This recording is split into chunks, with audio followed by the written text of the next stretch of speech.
Okay, now we are on the 3rd floor at Bigood International with the big man himself. Hello. And yeah, well, you get to meet him if you actually come down here. So this is a message to Elijah Hicks. If you're not afraid to fly, you could be here with us. So he's part of our group and he's afraid to get on an airplane. So he can't be here with us. Is he really scared? Yes. I mean, wait, I think he told me not to tell anybody. Anyway, just forget what you heard.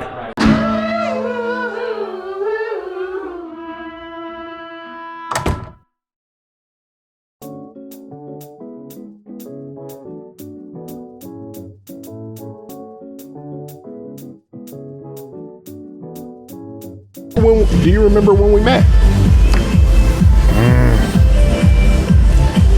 I don't remember. I'm gonna guess it just might have been like at the dam or something. It was either the dam or an event, right? The beach, the tour. Oh, it might have been the tour. Yeah. I think it was the first time I saw you in person was at the tour. But the first time I actually had a conversation with you was at the dam, I believe. Cool. Yeah, it would have been.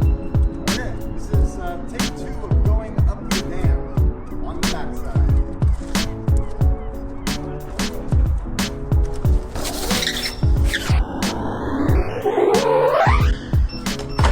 Woo!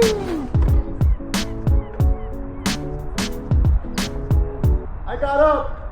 Where were you born, Roger? Tell me about your Florida. Yeah. It's the shirt. No, the shirt actually was a gift, I believe, from my second girlfriend's little brother. So in Florida, now I don't know how I did this, but I ended up going to 6 different elementary schools. Fighting people, right? So okay, so a few of those are because I tested well as a kid. So they'd like take me out of regular school and put me into like special school. And I don't know, but that was special school. Special school. But I will tell you, they sent a special bus to pick me up and take me to school every day. It wasn't a short bus. You knew I was coming there. That bus was picking up, I had 14 kids in my class, and the bus picked up maybe half the kids in the class. Full size, huge bus for just like the 7 or 8 of us every day. Terrorized the driver. No, the driver liked it. Oh, we were all good. You were good kids. Yeah, this was, so 4th grade, everybody trying to be like, I don't know, good, smart, whatever. And I don't know, that's where it ends. That is about where it ended. Yeah, 4th, 5th grade. Yeah. When they actually took me out of, because I like, was at one school that kind of like self-paced. So I went through 4th grade math, 5th grade math, 6th grade math, 7th grade math, all the way up to like pre-algebra or something. And I don't think the teachers liked me because when I switched schools, they're like, okay, here's your math book. And I'm like, this isn't the right math book. I did this like ages ago. I'm doing this for math. And they're like, no, you aren't. You're doing what everybody else is doing. So I went back to like 4th grade math. And it was like a joke. That's one of the issues with education. And yeah, that's kind of, I don't know, I sort of, done with education then. You don't do a kid like that. Yeah, that was bad. Yeah, that's really bad. So. Yeah.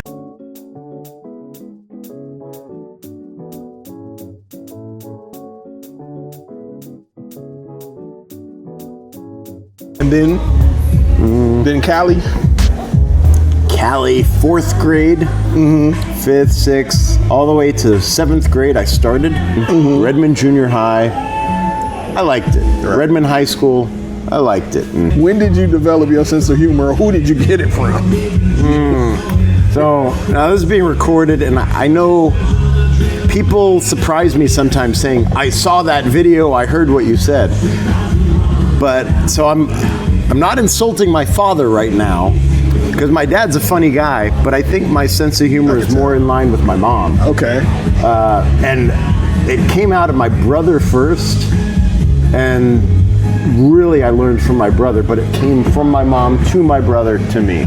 Sweet. Is what I would say. My brother's a funny guy. Yeah, you're a pretty funny guy. Yeah.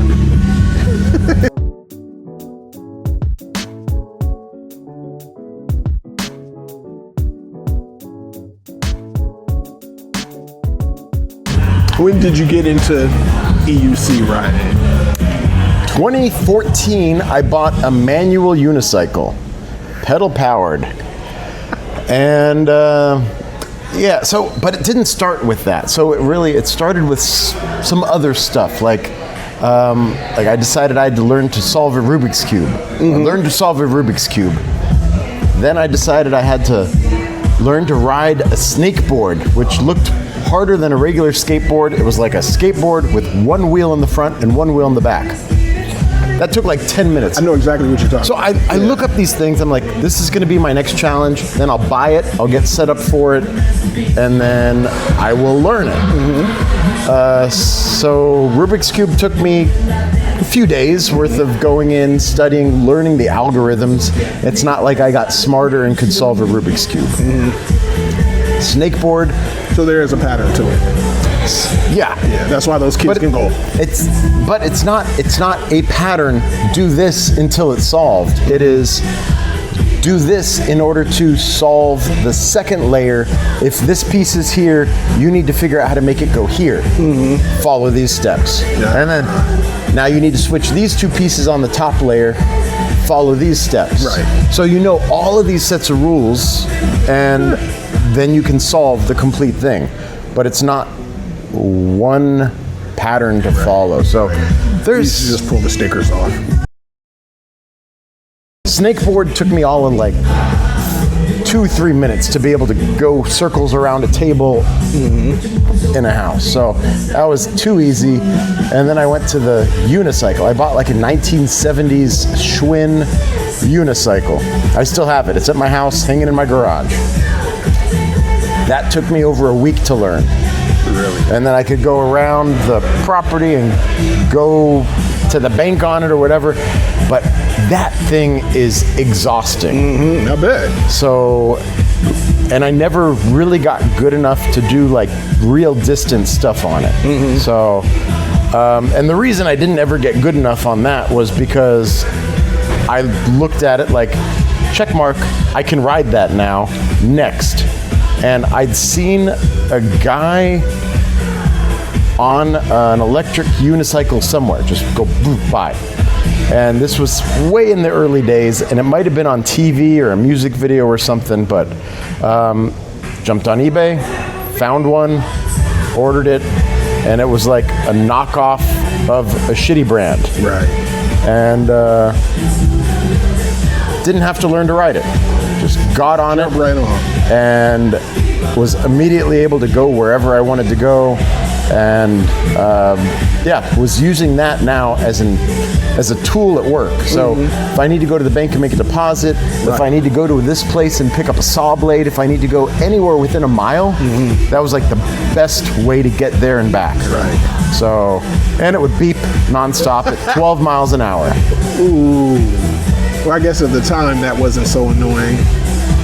But now You're like, oh shit, I'm beeping. You slow down. Back then it was like, I'm not going fast enough. I'm not beeping yet.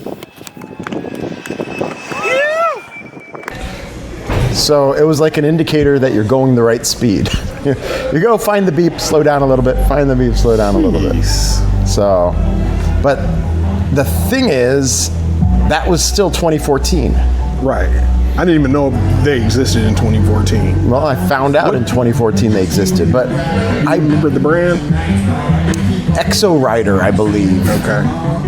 Latest and greatest in self-balancing technology. Self-balancing electro-transport. The Exo Rider.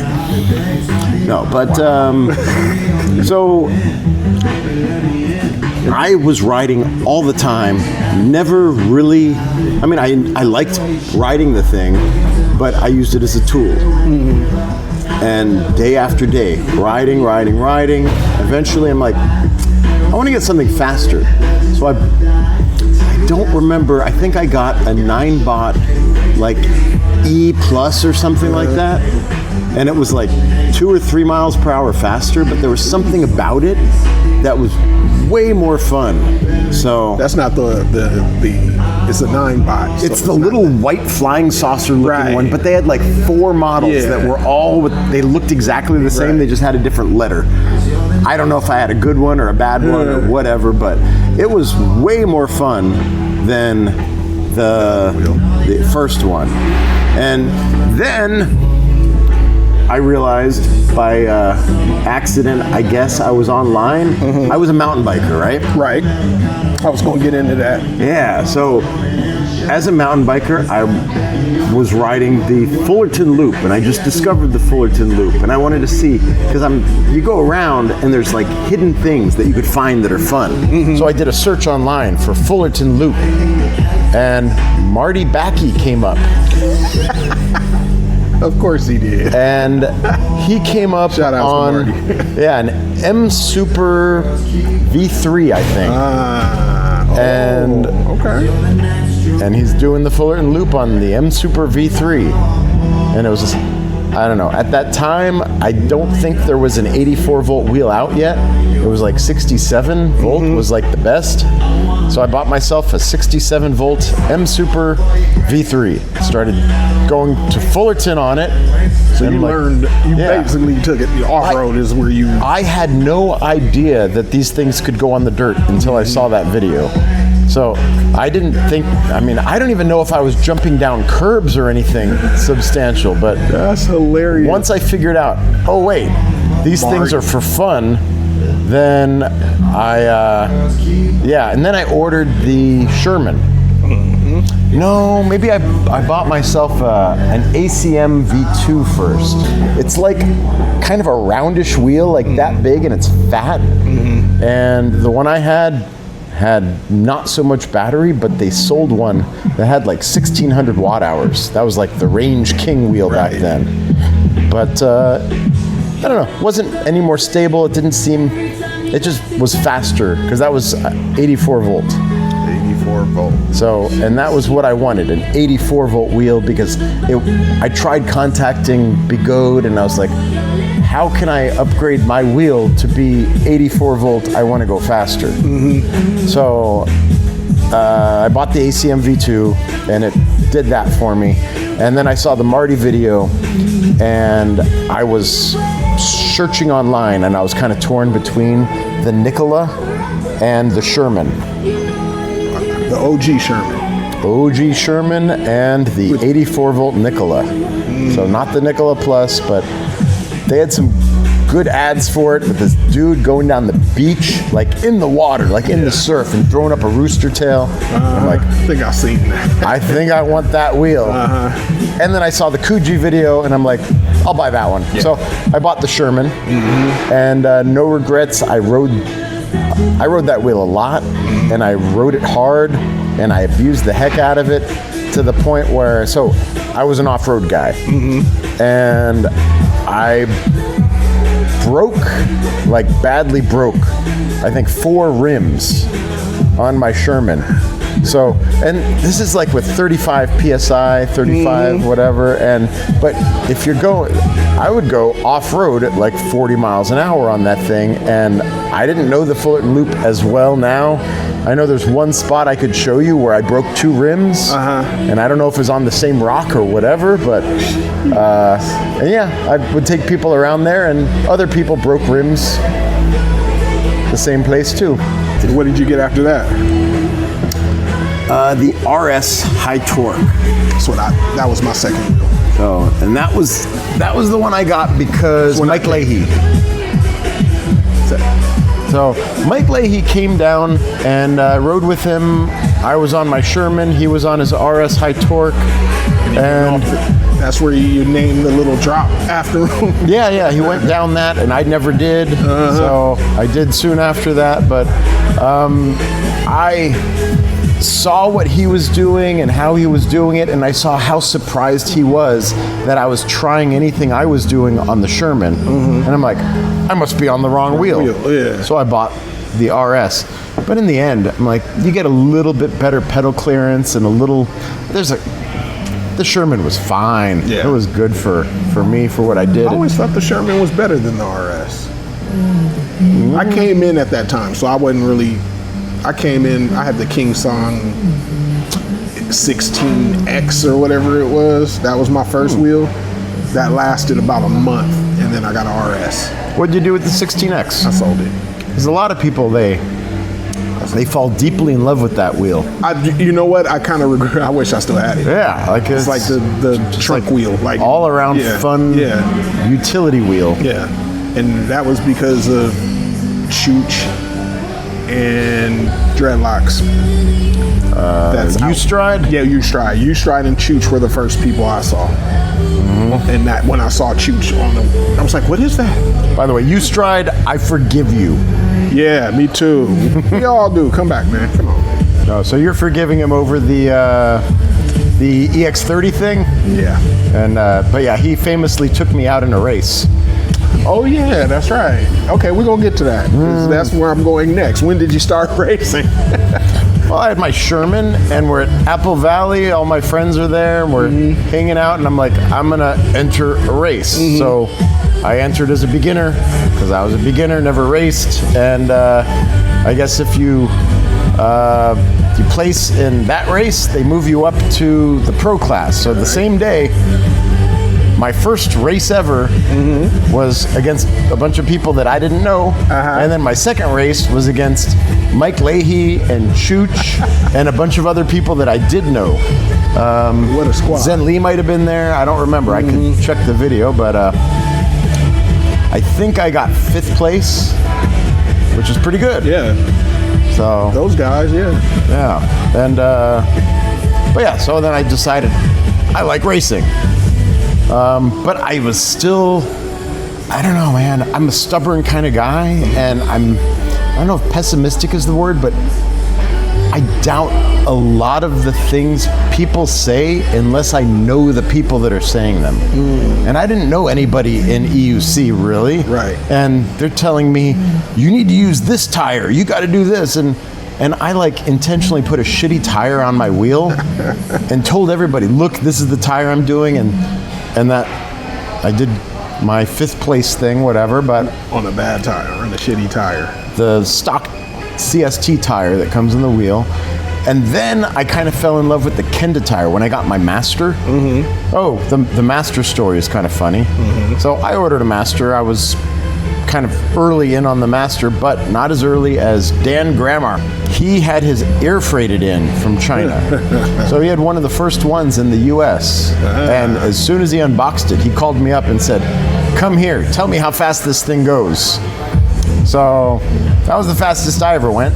Like, took it out of the box, I put my shoes on, my elbow pads, my helmet, and got up to 55 on the bike trail on a Master V1, which now I know that those are famous for just randomly stopping working.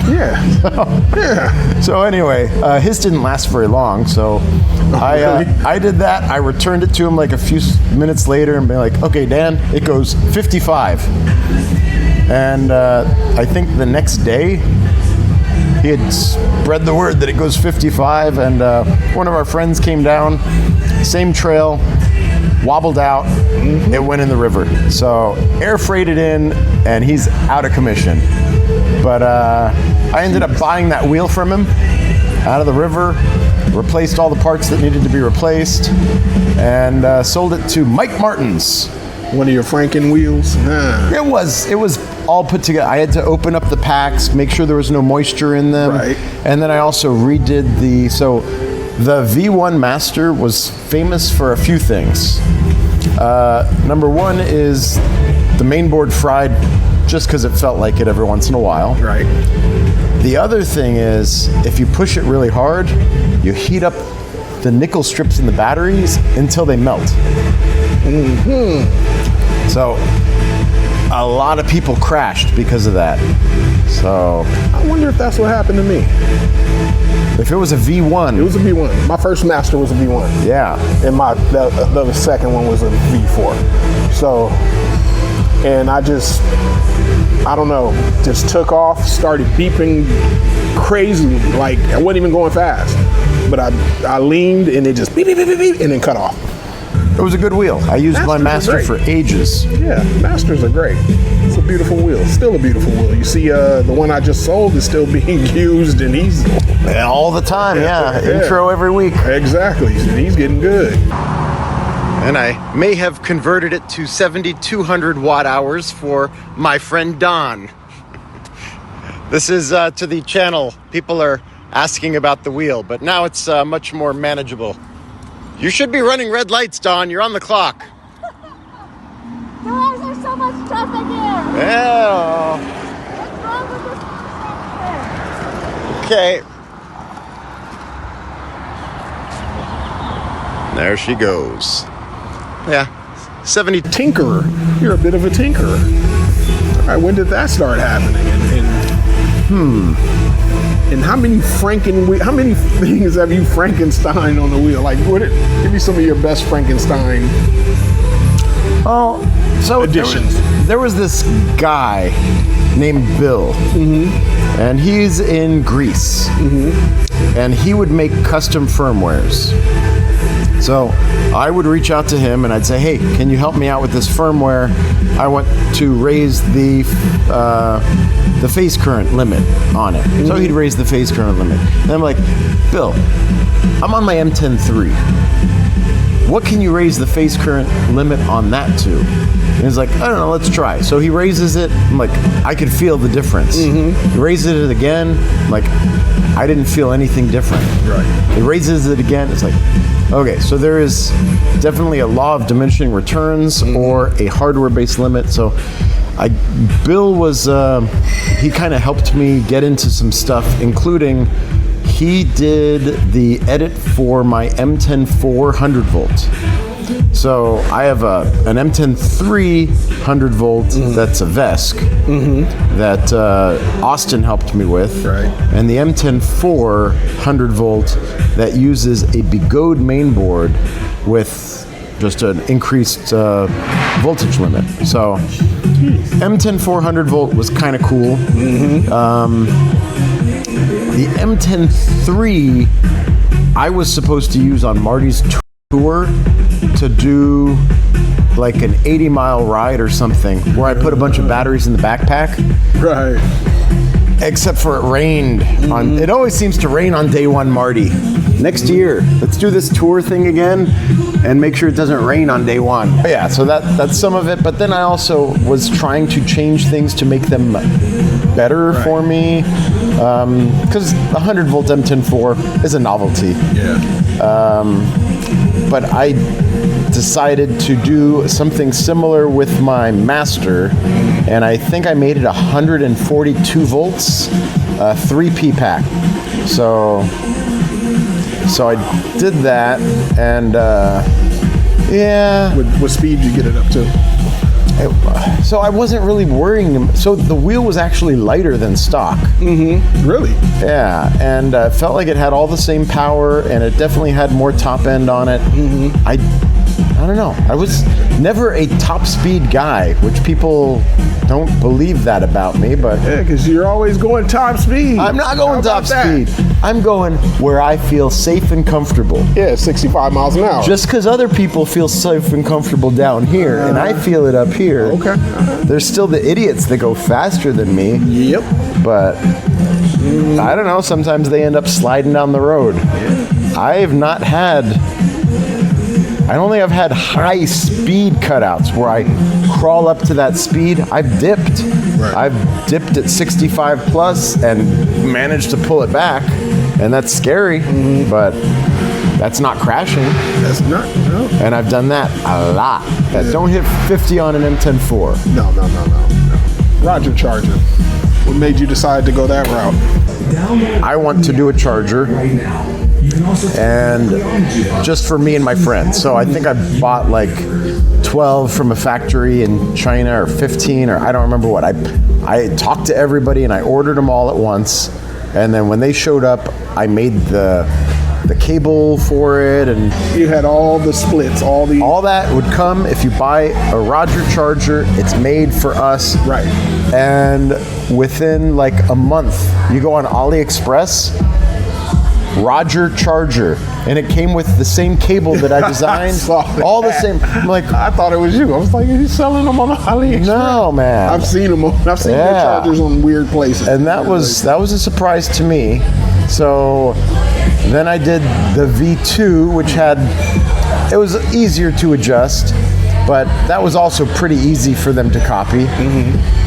Then I designed the V3 Roger Charger, which, the V2 had reverse polarity protection and some other things that I'm sure were incorporated into all of them on AliExpress. But the V3, I'm like, now I'm going to design something that they won't be able to copy. So I'm going to do all this shit myself, and I put all these little potentiometers in there, lined them all up, labeled it 1, 2, 3, 4.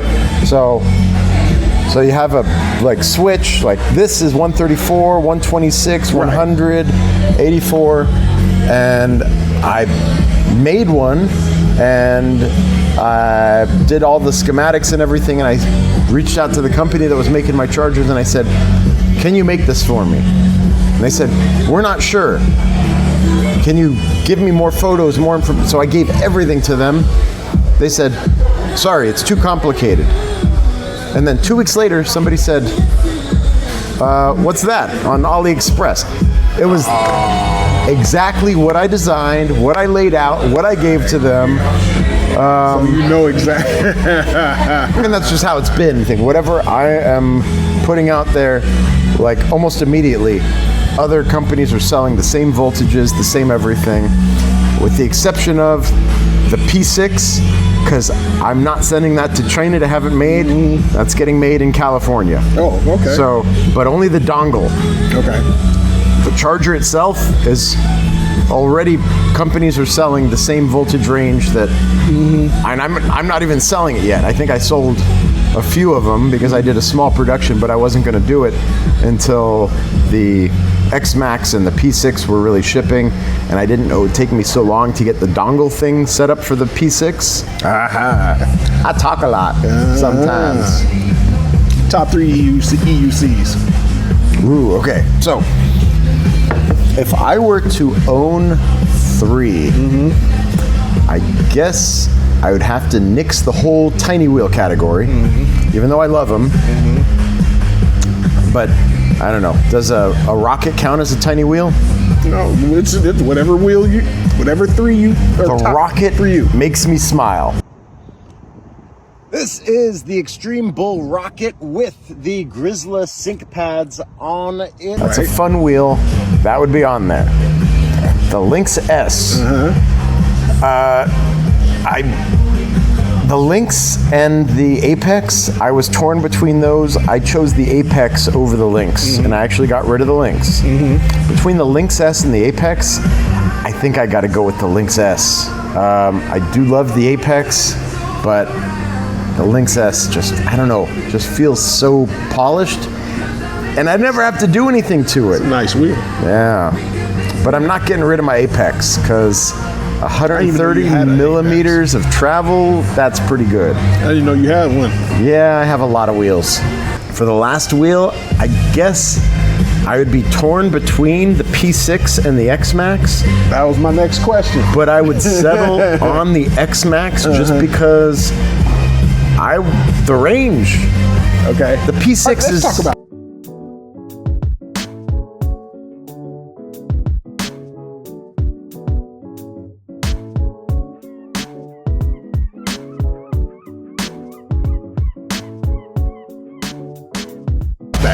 That's a question I have. I'm very curious about this. Okay, so it seems like the P6 range has been hush-hush with everybody. Like, every wheel that's come out since I've been riding, there's been a definitive range test. It goes this far, but with the P6, it seems to be like, well, it's cloudy. The answers people are giving in their reviews are cloudy, and I'm like, okay, how far did you go and how much battery did it use? And it's just like nobody wants to talk. The answer to that exactly is marketing. Yeah. So the P6 has crappy range, but when people were testing it, they'd get crappy range, and then InMotion would say, it's the algorithm. You just don't understand how it's working. I'll explain it to you better later. If you're on a wheel and it's tilting back and it won't let you keep going the speed you want to go, or you can't keep up with your group or whatever, your battery's done. And the last ride I did with Marty, I think I was on the P6 and he was on the X-Max, and I was beeping and tilting back on the way back to the cars.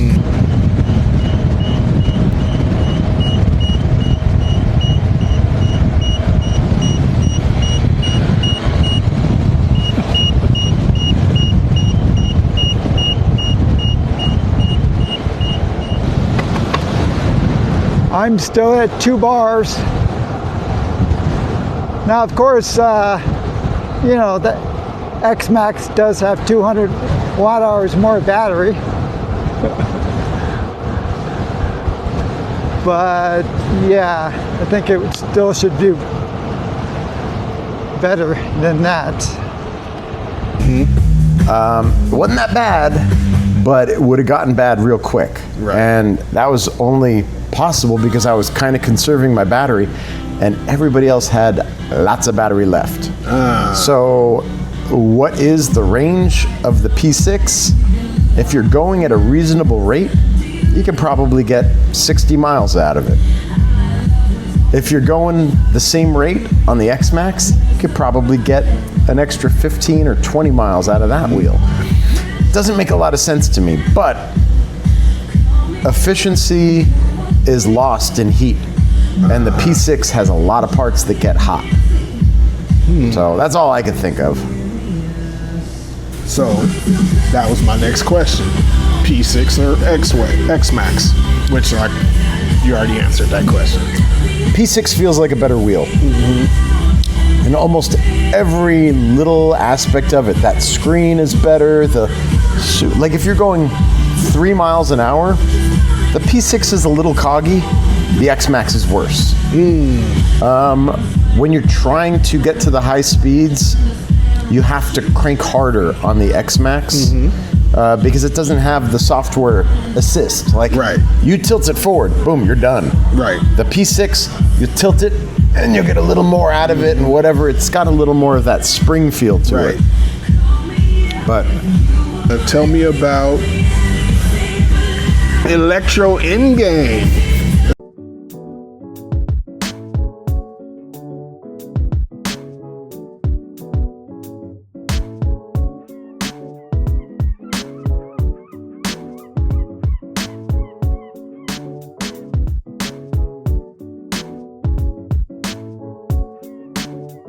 Talk about it. Oh, Electro Endgame is a new name. So we could say it's a new event, but this is a place we've been going to for years.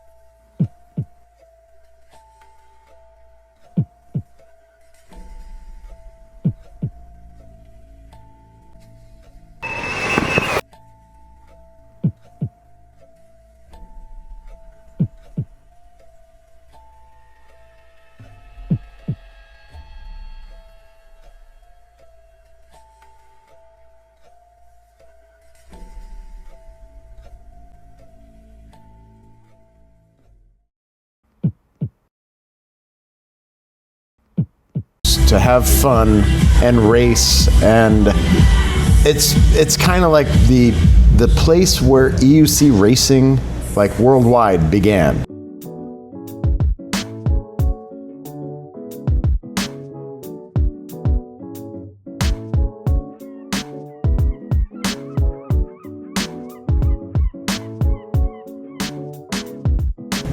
At Apple Valley Speedway in Apple Valley, California. So the race that's coming up, Electro Endgame, that's the word. We were debating on names. Everybody dug that name. I don't remember who came up with it. Okay, so Lem came up with the name, which is good because usually he can only come up with something if you tell him what to say. But good job on that one, Lem. He's my friend. I can make fun of him all I want. So what we're doing this year, and very much different than last year, I take a lot of responsibility for what went on last year. There was a lot of things going on, and I didn't have the whole organization stuff complete, and the people that were going to help me didn't end up stepping up and helping me. So I ended up having the event successful only because I will say Shannon and Tucker,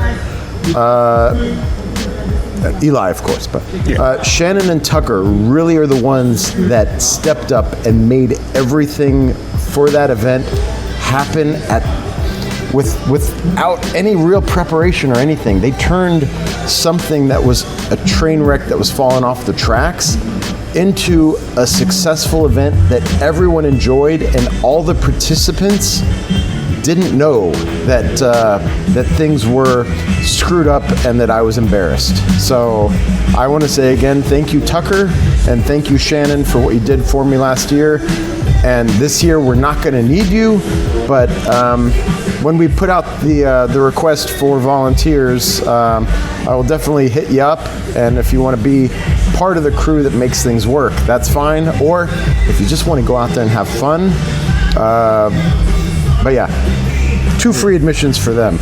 So Tucker and Shannon Also, shouldn't have to pay to come back in. So Richard and Miss Darnell. oh yeah, Richard also. Yeah, and that's true. And Miss Darnell.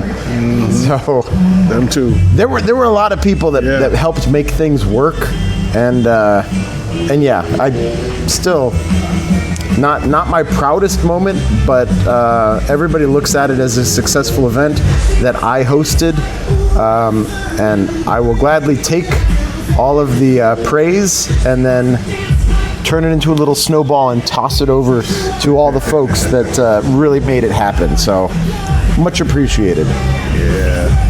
This year is going to be awesome. To Melissa.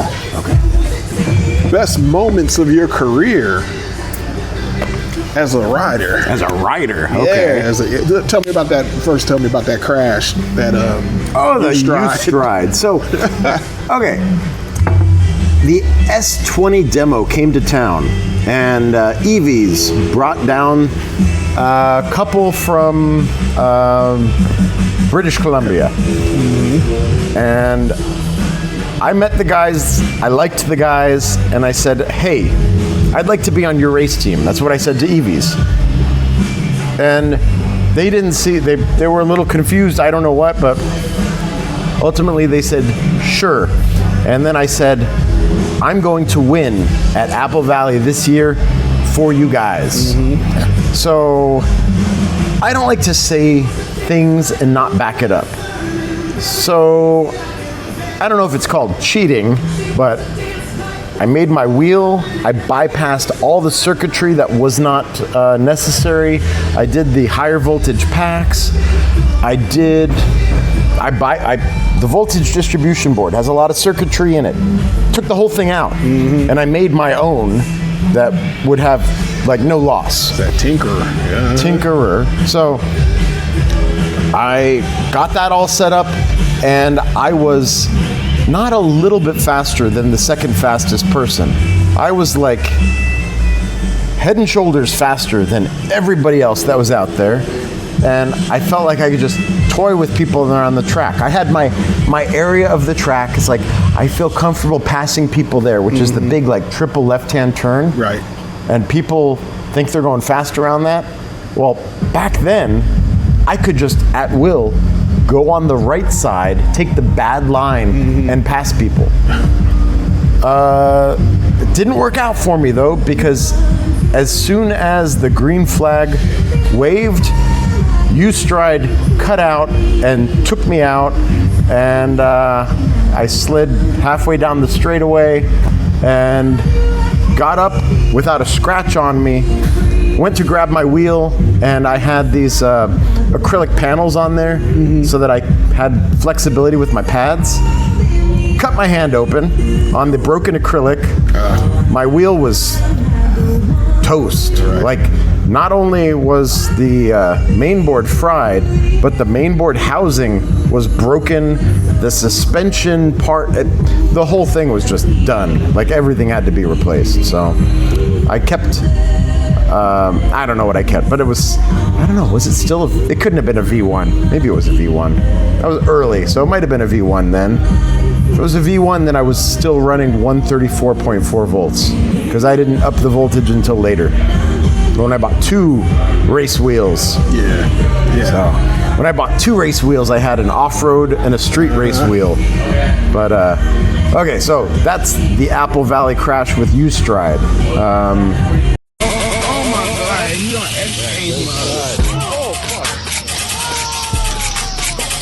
I made a joke, like as I'm sliding down the thing, Of course and I you did. stand up, and everybody's got cameras on me. I'm like, and I say, that's why somebody handed U-Stride that $100 bill.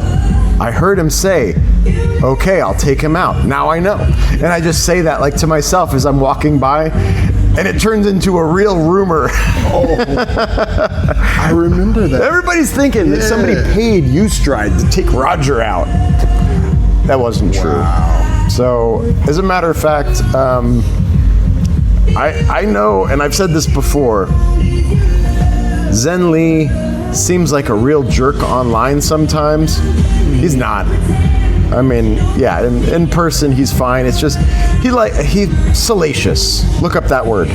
But yeah, he likes to keep things boiling, flowing, like stuff to talk about. And when things get too quiet, then it's no good for him. So then he'll come up with something to make something to talk about. So U-Stride was on his race team, as was Doc. And Well, that's the year that Zen Lee brought U-Stride up. Yeah. There.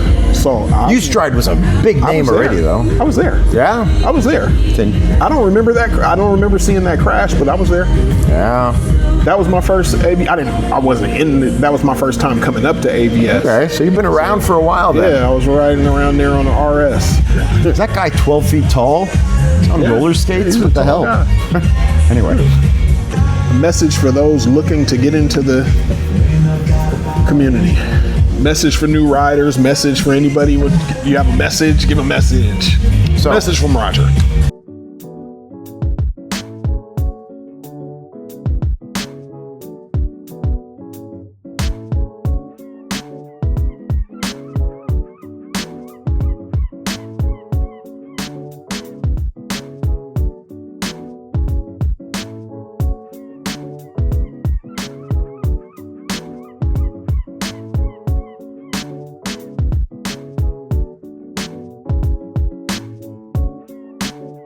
There is a community of EUC riders, and we help each other, and you have a problem, you have a question, whatever, it'll get answered, guaranteed.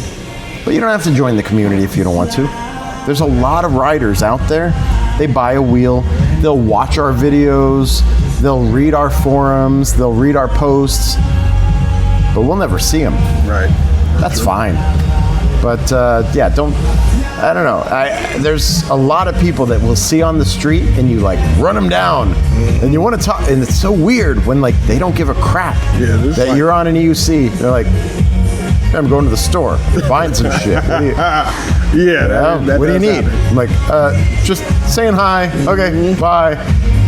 Like, all right. Most of the time, they're thrilled to see you. Yeah. There's had a few of those run-ins where they were just like, okay.